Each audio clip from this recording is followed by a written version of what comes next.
Bueno, continuamos con la serie de Marcos y hoy vamos a ver el capítulo 1, versículos del 14 al 20. Y he titulado esta predicación Deja tus redes. Los 4 evangelios son como 4 perspectivas, ¿no?, de la historia de Jesús, ¿no? Es como si le preguntáis por mi vida a 4 personas diferentes que me conozcan, pues os van a dar datos diferentes, ¿no? Algunos comunes, pero otros diferentes según las vivencias, ¿verdad? Pues un poco esa es la idea, ¿no? Pero todos tienen la idea de presentarte a Cristo.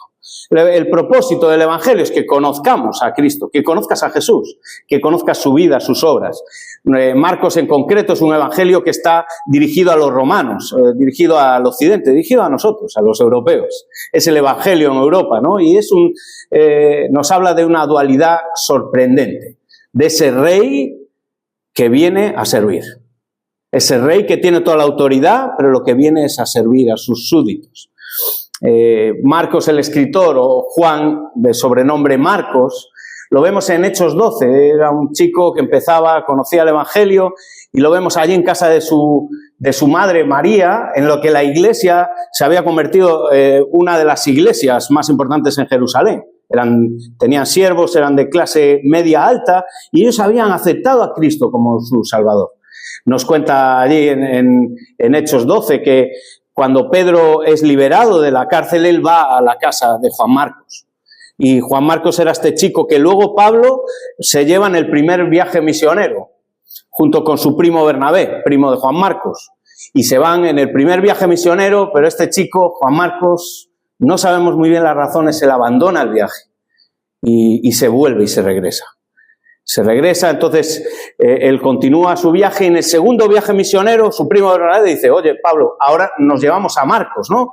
Y dice: no nos lo llevamos. No sabemos muy bien las razones, pero si lees el texto era muy fuerte lo que estaban viviendo, realmente. Pablo en ese primer viaje misionero, muchas cosas, no vamos a entrar, pero muchas cosas. Fuera lo que fuese, este Marcos que había abandonado, que en el segundo viaje misionero no va. Luego vemos una restauración muy grande. El mismo Pablo habla de él y dice: tráeme a Marcos a Roma, que me es muy útil para el ministerio. Este Marcos que había defraudado a Pablo, él había sido restaurado. Eso nos habla de que Dios siempre es un Dios de segundas oportunidades, de que no importa lo que hayas pasado, mira hacia adelante porque el Señor va a restaurar, igual que lo hizo el escritor de este Evangelio con Marcos, y tu vida va a ser restaurada. No solo eso, sino que Pedro nos dice que lo llama su hijo. Este Marcos era como un hijo para él. Y luego Papías, que es uno de los padres apostólicos, que son aquellos que conocieron en vida a los apóstoles directamente, y hay varios escritos, él dice que Marcos era el escritor, el secretario de Pedro, era una persona muy cercana a Pedro. Así que este evangelio, no voy a decir que esté escrito por Pedro, pero tiene un sabor de narrativa de Pedro en esa unión y esa relación tan grande. Así que cuando lo leas, vamos a leer un escrito de Marcos por los ojos del apóstol Pedro. Bueno, y este Marcos, y termino un poco con la biografía, él va a Alejandría, que es una ciudad súper potente, ¿no? En la historia nos hablan de la biblioteca, el Museo de Alejandría. Él funda la iglesia allí y él muere allí, lo matan allí en las calles de Alejandría, este Marcos, escritor. Bueno, hoy vamos a continuar con este siervo que había sido aprobado, ¿verdad? Que vimos en el domingo pasado, este siervo aprobado, y vamos a ir y vamos a ver tres cosas. Vamos a ver enredado en tu pecado, versículos 14 y 15. Vamos a ver en la segunda parte, enredado en tu vida, y la tercera parte, enredado en tu confort. Vamos con la primera parte, enredado en tu pecado, y dice así, versículos 14 y 15, si podéis abrir las Biblias y seguirme y mantenerla abierta. Dice: después de que Juan fue encarcelado, Jesús vino a Galilea predicando el Evangelio del reino de Dios, diciendo 4 cosas. El tiempo se ha cumplido y el reino de Dios se ha acercado. Arrepentíos y creed en el Evangelio. Bueno, Juan el Bautista, del cual Marcos nos hablará en el capítulo 6, él simplemente deja esa anotación, pero desde el versículo 13 al 14, a donde estamos, ha pasado un año, año y medio. Marcos se lo ha saltado. Va directamente al énfasis de presentarte a Cristo y su ministerio. Cristo con 30 años, nos dice Lucas, y aquí empieza su ministerio de 3-4 años, que va a empezar y va a terminar, como sabemos, con su resurrección y su ascensión. El énfasis es de este siervo aprobado, el énfasis está en Cristo. Y Cristo nos dice que vino a Galilea. Galilea, si hacemos un sándwich, Galilea sería la parte de arriba, donde está el lago, en el medio está Samaria y abajo está Judea, donde está Jerusalén. ¿Os acordáis que para ir a Samaria los judíos rodeaban porque no pisaban Samaria? Bueno, en Galilea es la mayor parte del ministerio de Jesús, lo vamos a ver en Galilea, un 75%, por deciros algo, del ministerio de Jesús, y nos va a acompañar en Marcos hasta el capítulo 7. Y Lucas y Marcos nos hablan un poquito más de cuál era la situación. Nos dice en Lucas 4 y Mateo 4 que la fama de Cristo estaba extendida.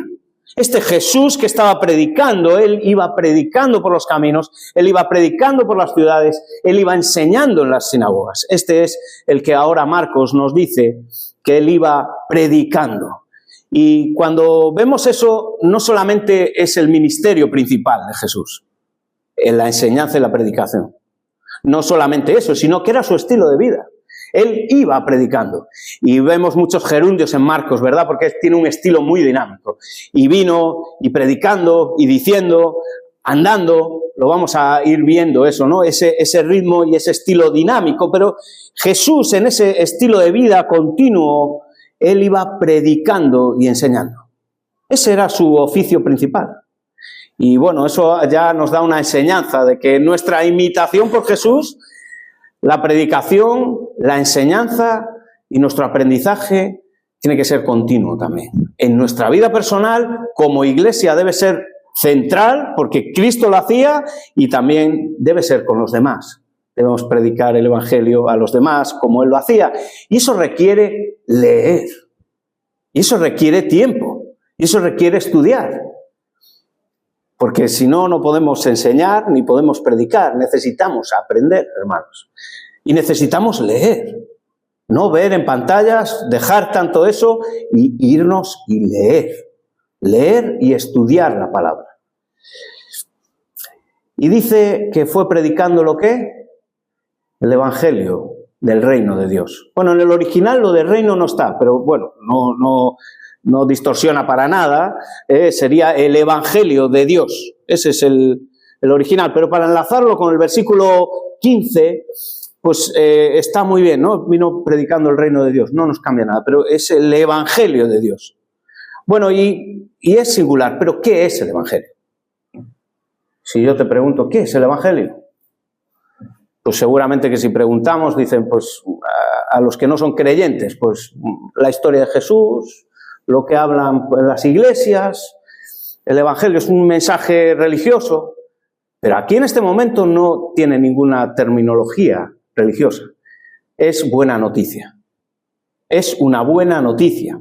Es un término político, social que ellos conocían. Oye, hemos tenido un hijo.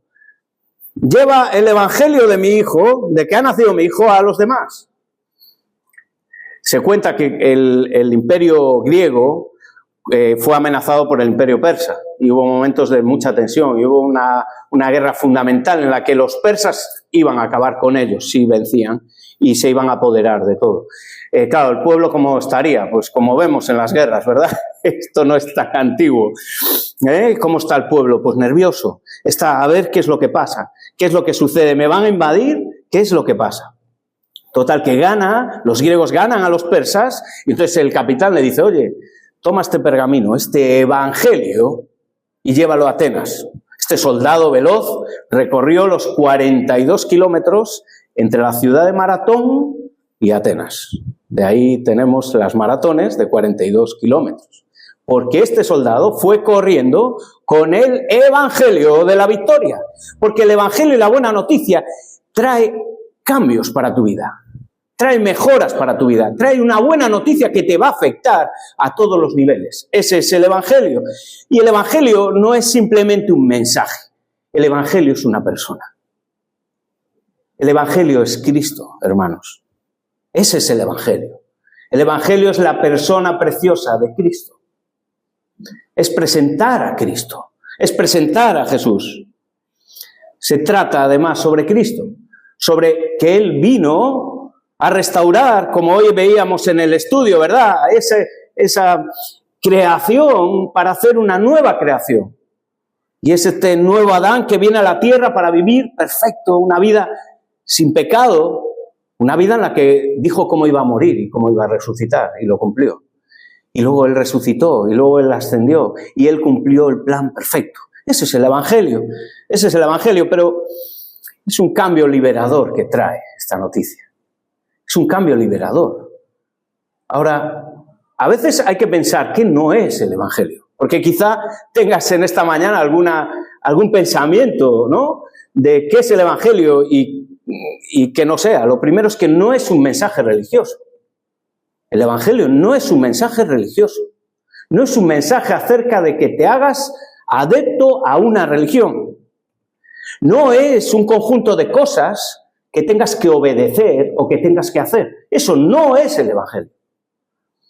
El Evangelio no es que tengas que hacer cosas para que Dios te acepte y entonces venir a Cristo. Eso es la religión. La religión te dice, tienes que hacer cosas. Piensa en la que quieras. El Islam, por ejemplo. Pues tú, ¿qué tienes que hacer? Por obras.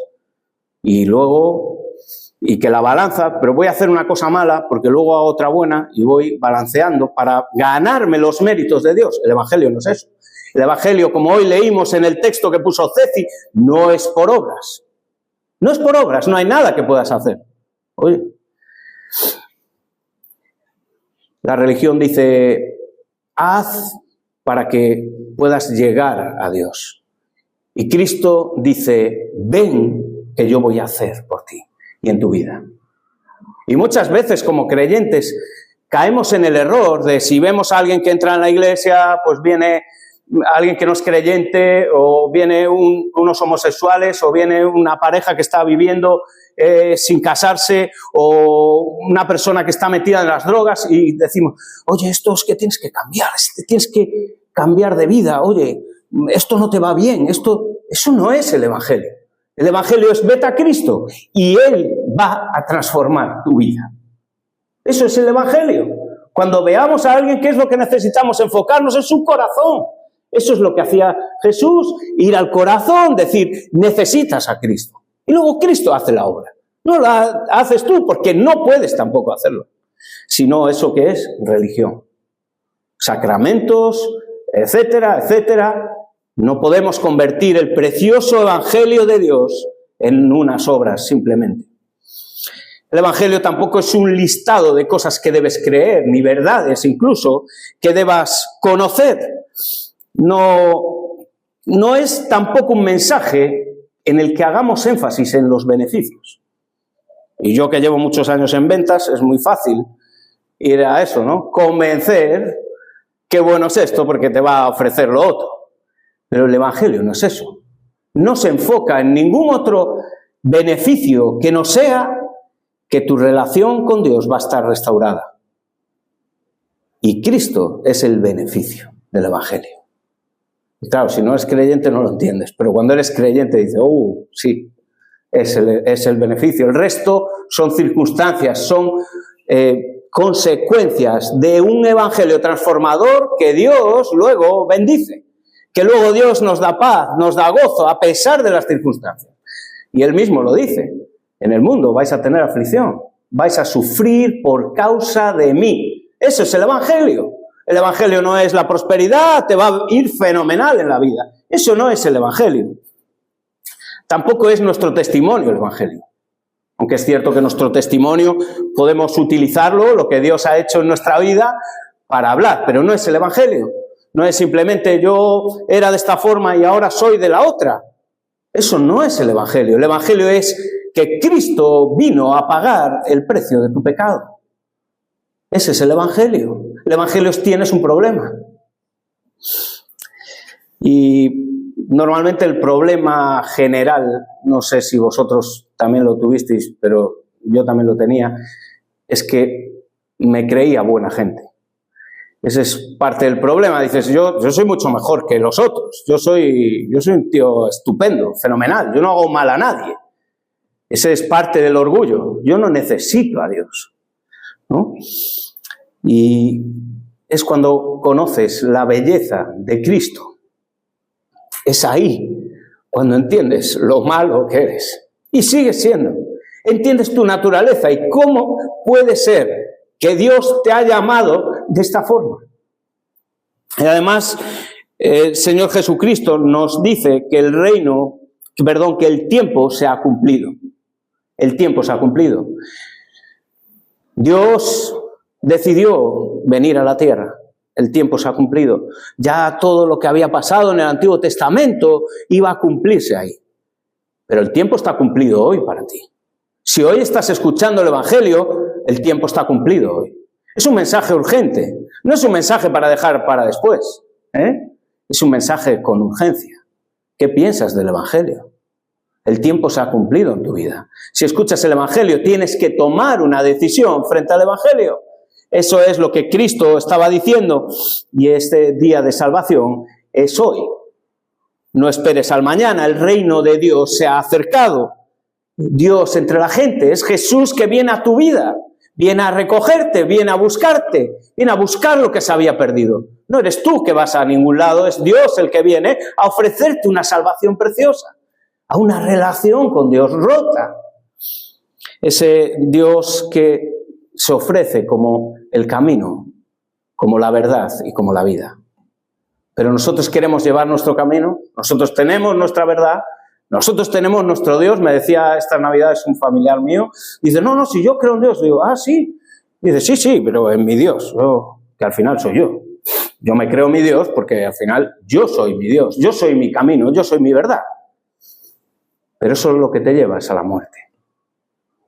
Porque esas verdades, esos caminos, nada cambia el que la paga del pecado sea la muerte.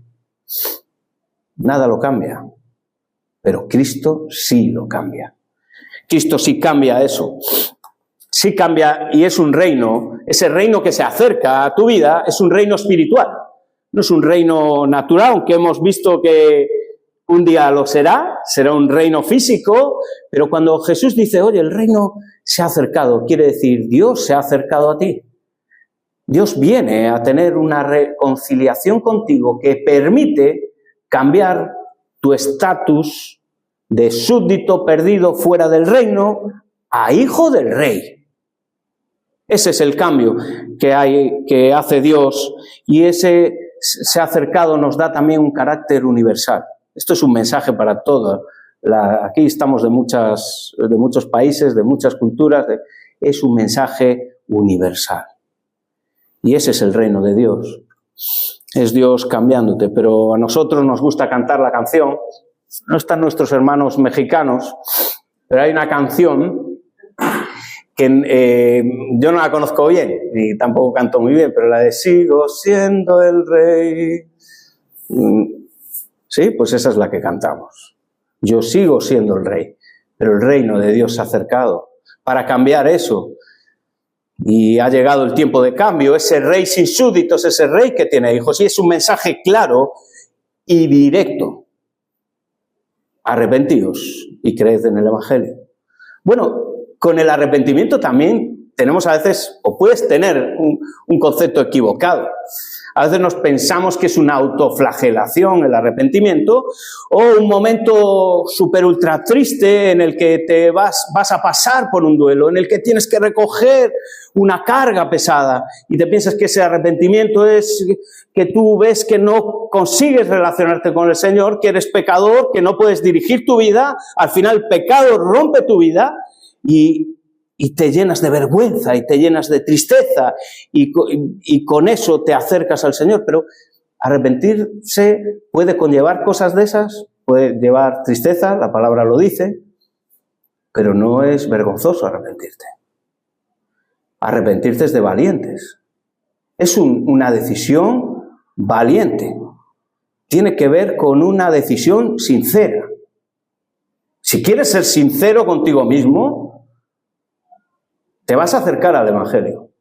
Ahora, si sigues pensando que sigues siendo el rey, eso es el pecado nuestro que no nos deja hacernos un examen. El arrepentimiento es volverse a Dios.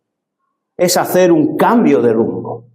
Es que yo voy en mi camino, no sé muy bien para dónde, no sé muy bien para aquí, y cambia 180 grados y digo, ya sé para qué estoy aquí. Mi vida ya tiene propósito. Tu vida tiene sentido. Dios le da sentido a tu vida. Es dejar de ese yo para seguir a Cristo. No es solamente la convicción de que has hecho algo malo. Tiene que ver con examinar tu corazón y entender tu naturaleza pecaminosa.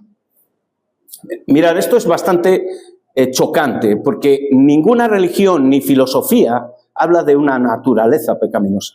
Incluso en los judíos hablan de una inclinación, pero nacemos buenos. Y luego, los demás son los que nos influyen. Oye, qué malo el mundo, qué malo el vecino, qué malos mis padres, y oye, me inclinan al mal, ¿no? Y no cogemos la responsabilidad, pero es que eso es en todo, incluso el hinduismo, incluso hasta las filosofías que creen en la reencarnación. Bueno, no me voy a meter ahí, pero hasta esos creen en eso, y entonces luego tú vives una vida bonita, buena, por obras, que luego ya te darán, si ahora eres siervo, luego te van a poner de presidente en la siguiente vida. Es intentar justificar una definición que la Biblia dice, que es que somos pecadores. No es que peques, es que eres. Es que tenemos un problema en el corazón. Y bueno, si quieres empieza a verlo por fuera. ¿Qué tal va el mundo? Guiándose por sí mismo. Mira la historia. Enciende el telediario. ¿Qué tal van las relaciones entre las personas? ¿Qué tal vas tú? ¿Qué tal va tu vida? Tus decisiones. ¿A qué metemos la pata? Si somos sinceros, podemos reconocer que somos pecadores fácilmente. Es bastante fácil. Y ese pecado no solamente vivir en la oscuridad a espaldas de Dios, sino que es una separación. En el discipulado lo vimos no hace mucho. Es una separación. Mira, el problema que tienes, aparte de tu naturaleza, es que eso impide, te separa totalmente de Dios.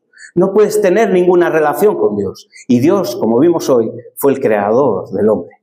Ese es el que dio el propósito. Te has cortado el propósito. Has cortado la línea con Dios. Entonces no puedes entender esta vida.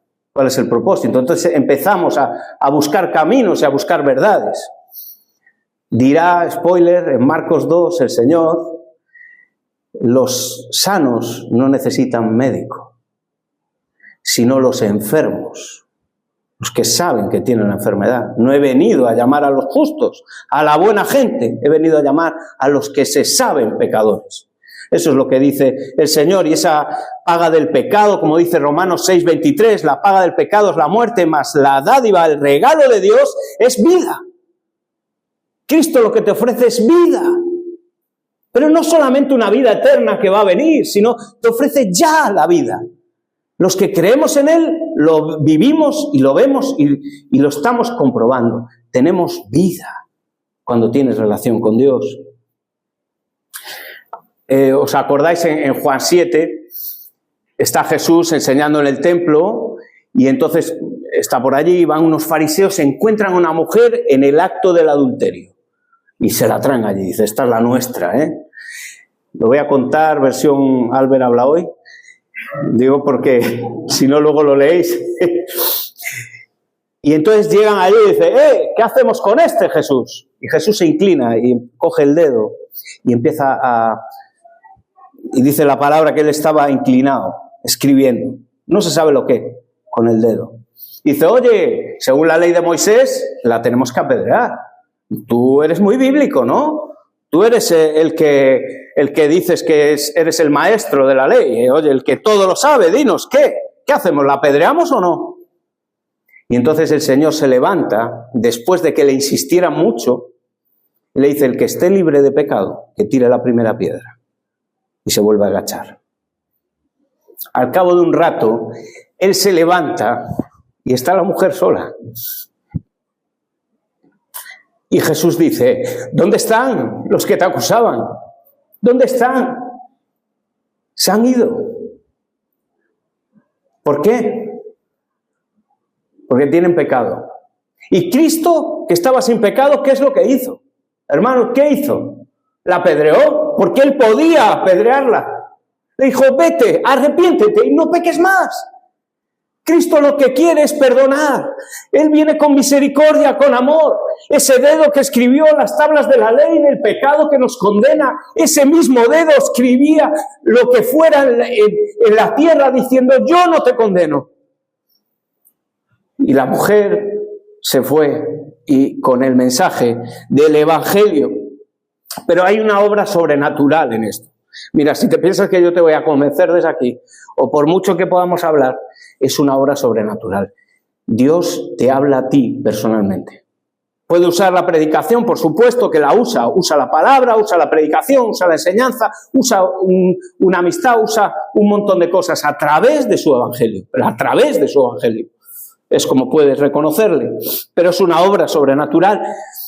Leí en un libro hace tiempo que había un misionero que era muy pesado, iba a la cárcel casi todos los días, ¿no? Entonces llevaba una Biblia y le daba allá a los presos, ¿no? Y entonces, claro, los presos ya, bueno, venga, vamos a coger. Y había uno que no quería coger la Biblia, oye, que déjame en paz ya de una vez. Total, que al final dice: oye, vamos a hacer un trato, le dice el prisionero: oye, dame la Biblia, pero no me vuelvas a ver, no quiero volver a verte más. Déjame la Biblia, te la cojo y ya está. Ah, vale, muy bien. La cogió. Y entonces este dice: ¿y yo qué hago con esto? Pues bueno, se le ocurrió hacerse cigarrillos con el papel, se ve que es muy bueno, fino, de la Biblia, y dice: voy a hacer cigarrillos. Bueno, al final la Biblia es la palabra de Dios, pero es un libro, ¿eh? Tampoco os asustéis, pero bueno, es chocante, ¿no? Yo no lo haría, yo no rompería mi libro favorito, mi libro más precioso. Sí, es cierto, no choca mucho. Bueno, pues ¿qué pasa? Que este hombre, cada vez que se fumaba, iba leyendo, porque por gracia eres salvo. Y se convirtió solito. Se convirtió rompiendo la Biblia. Es una obra sobrenatural y personal que Dios va a hacer contigo. Y si estás hoy aquí y no eres creyente, sin duda, no es por casualidad. Y si estás escuchando esto por YouTube, no es casualidad. Cristo te está llamando. Cristo te está llamando de forma personal. Dice la palabra que Dios decidió, además, porque Dios podía haberlo traído de otra manera, pero Él decidió, por la locura de la predicación, traer la palabra, ¿no? Y dice: para aquellos que no creen es una locura, ¿no? En el versículo 18, 1 Corintios 1:21. En el 18 dice: porque la palabra de la cruz es locura para los que no creen. Dices: pero ¿cómo puede ser Dios ahí clavado por mí? No puedo entender. Pero para los que se salvan es poder de Dios. Para los creyentes es lo más grande, el Evangelio. De hecho, hermanos, el Evangelio no es algo que aceptamos, es algo que nos continúa llenando. Hoy hemos cantado del Evangelio, hoy nos hemos gozado en el Evangelio, hoy hemos hablado de la gracia del Evangelio, hoy hemos hablado de Dios, nuestro Salvador, hoy nos hemos regocijado en las canciones y cantándola a Él por lo que Él ha hecho en nuestras vidas. Dice Romanos 10:9, fijaros si es personal, que dice que si confiesas con tu boca y en tu corazón y crees que Dios le levantó de los muertos, tú serás salvo. No dice, no es plural, como las religiones, como tal. Esto es personal. Hay una historia, se dice que hace muchos años había un rey que era un rey fenomenal. Era un rey justo y era un rey amoroso con el pueblo. La gente estaba súper contenta con él. Vivían fenomenal, no había robos, estaba muy bien, la gente se comportaba bien, él era muy justo, no había injusticias y era muy amoroso. Y resulta que viene un siervo un día y le dice, rey, han robado 10 lingotes de oro. Dice, ¿cómo? 10 lingotes de oro. Bueno, pues cuando cojáis al ladrón, por cada lingote un latigazo, 10 latigazos. Total, que así fue repetido hasta que el cuarto día, ya con los 40 lingotes, que lo descubre, dice, ya hemos cogido al ladrón. A la persona que robaba los lingotes ya la hemos atrapado, rey. Entonces son 40 lingotes, 40 azotes, que eso es la muerte. Y cuando traen a la persona que había robado y le sacan el manto, resulta que era la hija del rey. Claro, la gente se preguntaba, ¿ahora va a ser tan justo como para condenar a su hija? ¿Es que no la ama? Y otros decían, hombre, es que si lo hiciera yo, a mí me hubiera condenado. No puede hacer esa deferencia y dejarlo. Si yo lo hubiera robado, a mí me iba a pegar los 40 latigazos. Entonces no sería nada justo tampoco. Y eso fue algo que removió a todo el pueblo. Y llegó el día. El día en el que pusieron la tarima, llegó el verdugo, subieron a la hija a un poste corto para atarla, para darle los latigazos. Todo el pueblo estaba expectante para ver cómo iba a morir la hija del rey. Así que el rey estaba allí puesto, el verdugo se puso, cogió un látigo con varias piezas de metal, de estos que duelen, que con 40 latigazos es la muerte, la iban a matar a latigazos, y entonces el verdugo levanta para darle el latigazo y el rey se levanta y dice, ¡alto! ¡Alto! El verdugo se levanta la máscara, dice, dígame, rey. Entonces el rey se quita la capa, abraza a su hija, se rompe la camiseta y le dice, dale ahora los latigazos. El verdugo le pregunta, rey, ahora no puedo porque está usted abrazando a su hija. Dice, pues tú da los 40 latigazos. Y ahí fue el verdugo dándole latigazos al rey hasta que murió abrazado a su hija. Si te pareció emocionante esta historia, esto es lo que hizo Cristo por ti, a muy baja escala. Esto es lo que hizo Cristo por ti. Dios en su justicia cargó el pecado en Cristo que te merecía, que tú merecías. Y Él lo cargó, lo pagó. Lo que pasa que a diferencia del rey, Él resucitó, como dijo, y Él está sentado a la diestra de Dios. Y Él fundó su iglesia. Vamos con la segunda parte, porque esta salvación nos lleva a una nueva vida. Esta fe genuina, este creer en el Evangelio, te tiene que llevar a un cambio de rumbo. Dice la palabra que por sus frutos le conoceréis, por tu estilo de vida. Esto no solamente me arrepiento, creo en Cristo como mi Salvador, sino que conlleva algo enredado en tu vida. Versículos 16 al 18. Andando, vemos otra vez el ritmo, ¿no? Andando junto al mar de Galilea, vio Jesús a Simón y Andrés, su hermano, que echaban la red en el mar, porque eran pescadores. El Señor no solo vino a salvarte, el Señor vino a ser el Señor de tu vida. El Señor vino a cambiar cosas. El Señor vino a retarte a tomar decisiones. Jesús vio a Simón, a Pedro y a Andrés. Él vio, Él tiene un propósito. Él cuando te vio y te salvó y te llamó, Él tiene un propósito para tu vida. Él no lo hace por gloriarse para Él, sino que Él quiere tener una relación personal contigo. De hecho, el Evangelio, lo maravilloso es que no es una salvación que queda como un pasaporte para el cielo, sino que es que hay una conversión en hijo. Es que eres hijo, eres hija de Dios, gracias al Evangelio. La pesca en el mar de Galilea era muy potente.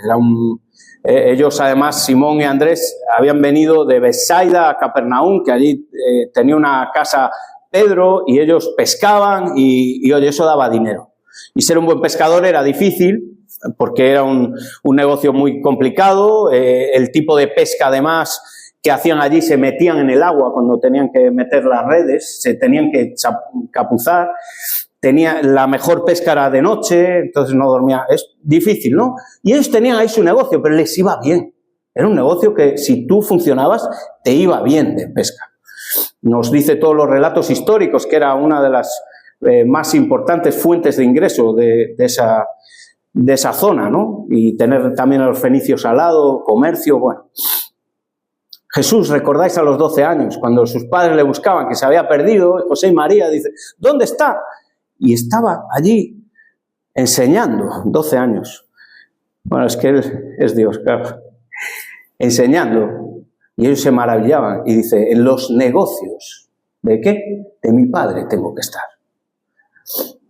Y ellos estaban en sus negocios. ¿Enredado en tu vida? ¿Sigues en tus propios negocios? El Señor te salvó, pero ¿sigues todavía enredado en tus redes? ¿Sigues todavía en los negocios propios de tu yo? ¿Estás sirviendo al Señor? Estos dos hermanos, Pedro y Simón, Pedro y Andrés. Andrés era el hermano menor. Y nos dice Juan 1 que Andrés fue el primero, ¿no? Estaba con Juan el Bautista y entonces Juan le dice, aquí el Cordero de Dios. Y dice, he encontrado al Mesías. Y pasó un día con Jesús. Él se fue y Jesús le dice, ¿me seguís?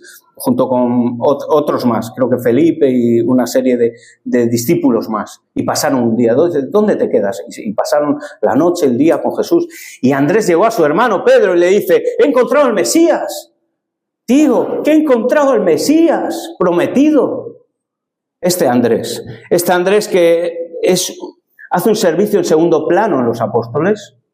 Eso es de gran importancia. De hecho, cuando querían buscar a Jesús, muchos decían, oye, Andrés, ¿nos puedes presentar a Jesús? Pues era una persona cercana, pero con un servicio humilde. ¿Y cuántas personas, verdad, hay en la iglesia que hacen un servicio, verdad, de segundo plano tan importante, que tanto usa el Señor, que tan valiosos, todos en la iglesia, cada uno con su papel? Y Pedro era ese líder, ¿verdad? El líder siempre se nos presenta así, impetuoso, con un carácter humano muy grande, muy impulsivo, muy valiente, muy apasionado, muy rudo. Pero tuvo una evolución. Mira, Dios no te salva, ni te reconcilia con Él, ni te hace su hijo para que te quedes como estás. Y si estás como estabas, es hora de dejar las redes y de enredarte en tu vida y de cambiar y seguir a Cristo y tomar decisiones importantes. Vamos a renunciar, hermanos, que es lo mejor que tenemos. Claro, esta evolución, ¿sabéis de qué vino? De un corazón cambiado. Es que estas decisiones tienen que ser porque estás apasionado por Dios, apasionado por Cristo, porque has encontrado esa perla de gran valor, que vendiste todo para comprarlo y ahora dices, esto es lo más valioso.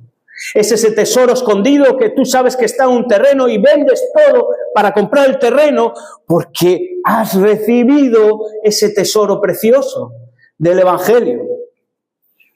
Y le dice, versículo 17, venid en pos de mí.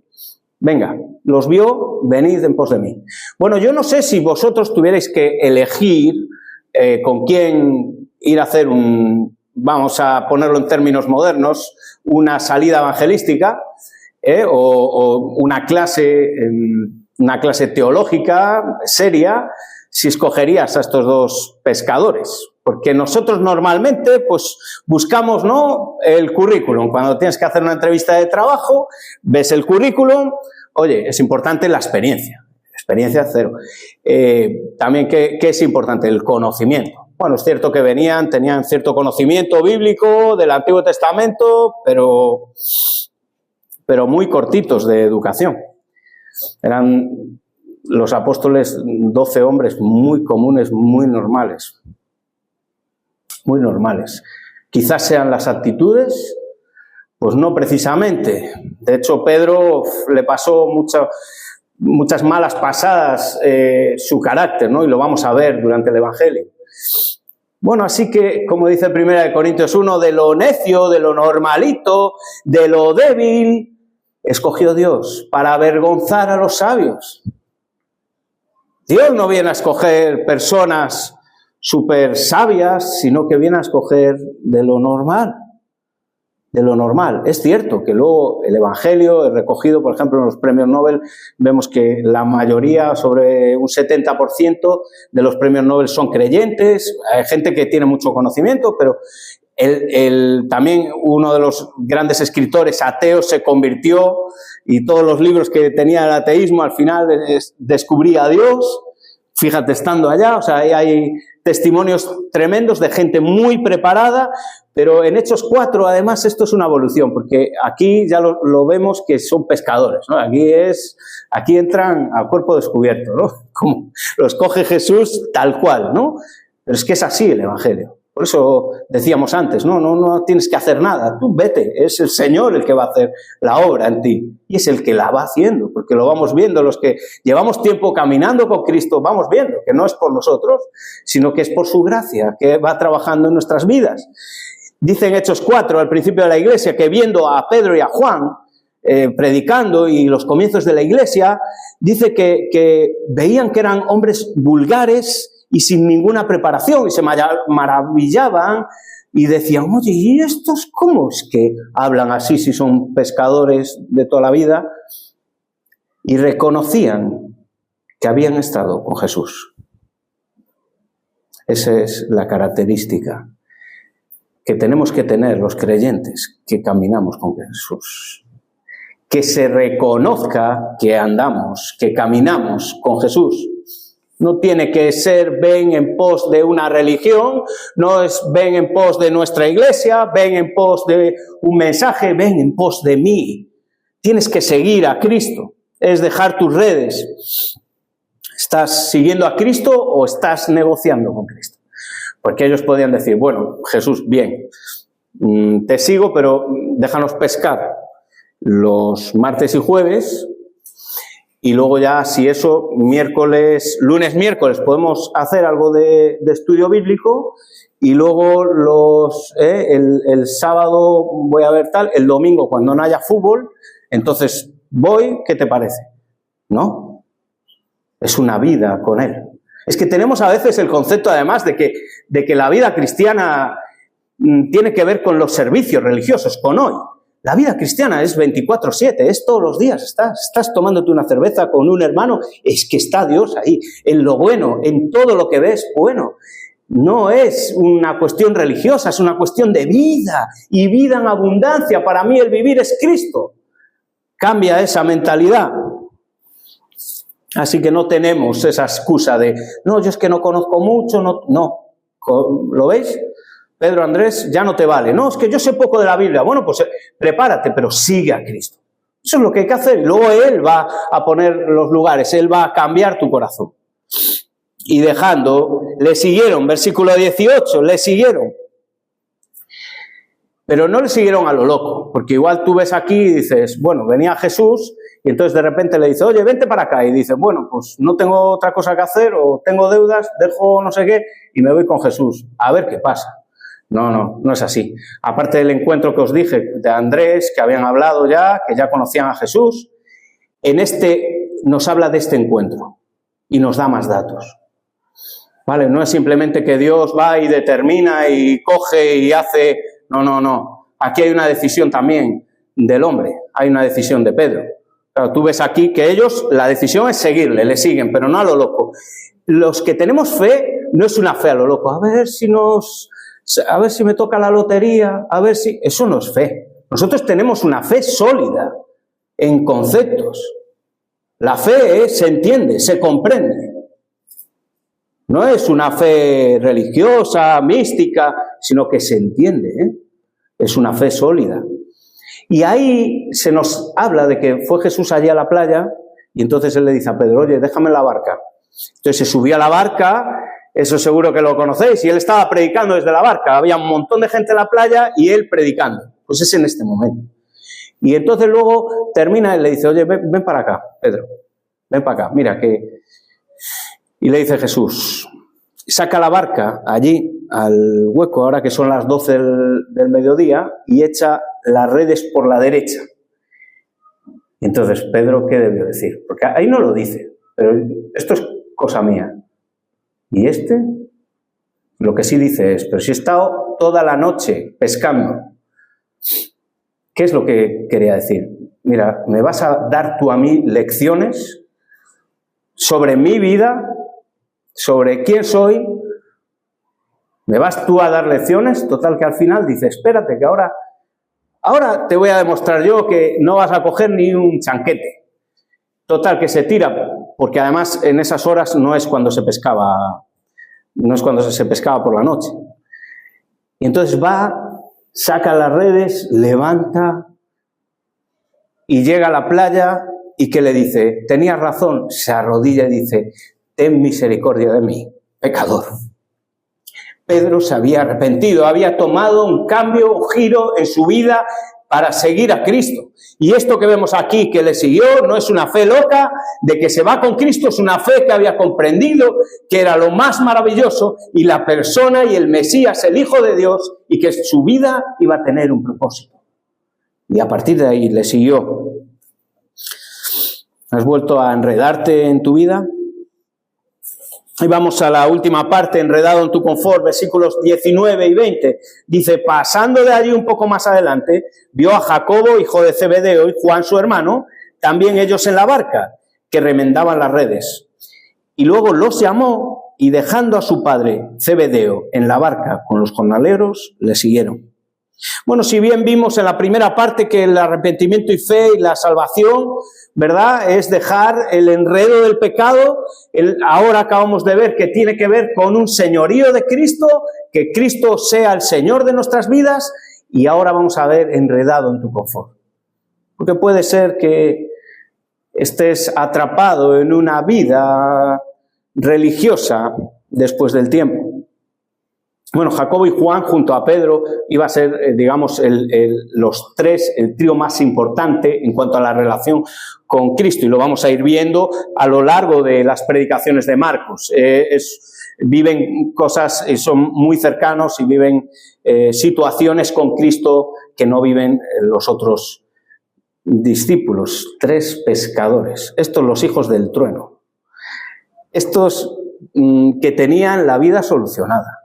Porque aquí ya no es que tuvieran un barco, es que aquí su papi tenía una empresa con jornaleros, con barcos, y eso lo voy a heredar yo en breve, y ahí voy a vivir yo como un rey, ¿me entiendes?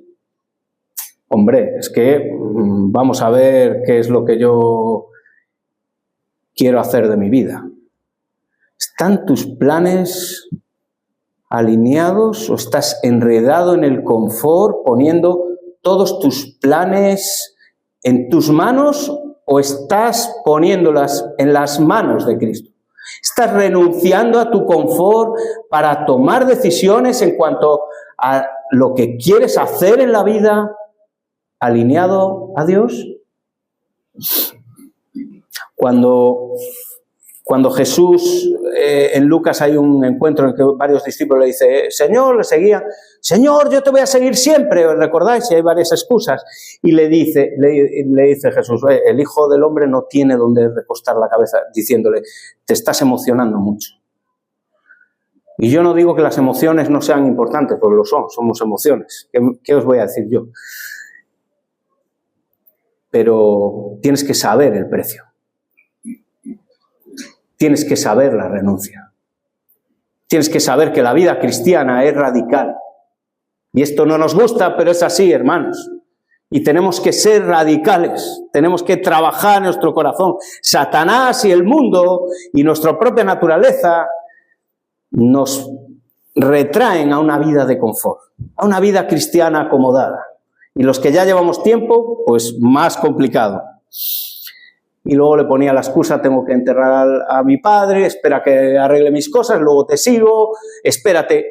Esto, Albert, bien, pero mejor voy a seguir a Cristo dentro de 6 meses porque ahora tengo esto tan importante. ¿Os fijáis? Al final Cristo no es lo más importante. Y el otro iba al arado, iba mirando para atrás. Seguir a Cristo, pero con la mirada para atrás, no soltándote, no disfrutando. Y eso tiene que ver, ¿sabéis con qué? Con un corazón de amor por Cristo. Es que cuando te das cuenta de la belleza de Cristo, renuncias al otro sin ningún problema. Es que cuando te cuesta, el problema no está en lo que te cuesta, está en tu corazón, en tu madurez. No has comprendido la belleza de Cristo. Todavía no has podido meterte, profundizar en la belleza de lo que es Dios en tu vida. Y el Espíritu Santo en eso nos ayuda. Y terminamos, enredado en tu confort, la obediencia para Cristo es antes que la comodidad. La obediencia antes que tu propia comodidad. Ahora aquí, y terminamos con esto, Cristo les dio una misión. Dijo, yo os haré pescadores de hombres. Y yo me preguntaba esta semana, ¿cuándo le prediqué el Evangelio a alguien? ¿Cuándo le predicaste esta semana a alguien, a tu vecino, a tu amigo? ¿Cuándo hablaste del Evangelio? ¿Ayer? ¿Esta semana? ¿Este mes? ¿Dónde están tus redes? ¿En el cajón? Yo os haré pescadores de hombres. ¿Dónde están las redes? ¿Y nuestra familia? Hay peces que solo los tienes tú cerca, yo no los tengo. Hay peces que tienes tú que echar la red y hablarles de Cristo. Hay otros peces incluso que te van a pasar solo una vez por delante. ¿Dónde están las redes? ¿Estás enredado en tu confort? Que el Señor nos ayude a apasionarnos por Cristo.